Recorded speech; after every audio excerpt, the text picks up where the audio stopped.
For anyone who travels, shops online, or deals with foreign currency, having a multi-currency wallet is a game changer.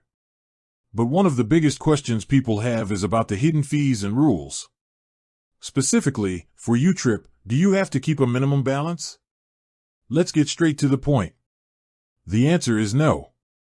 You are absolutely not required to maintain a minimum balance to keep your YouTrip account open and active.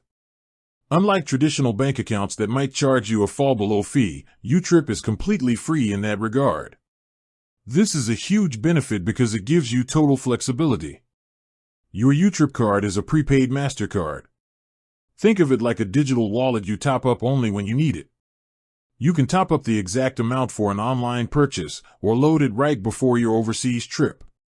This means your personal funds aren't tied up in the card, which is fantastic for managing your liquidity. So, how little can you have in there?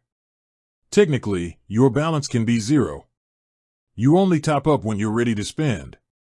Now, while there's no minimum balance to maintain, there's one important fee to be aware of, the dormancy fee. In the past, YouTrip had a small monthly fee if your account was inactive for 12 consecutive months.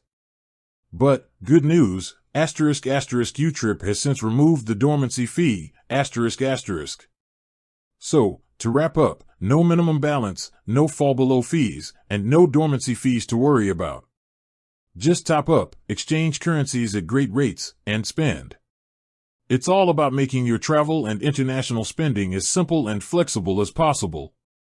If this cleared up your travel money confusion, hit that like button and subscribe for more tips on making your money work harder overseas.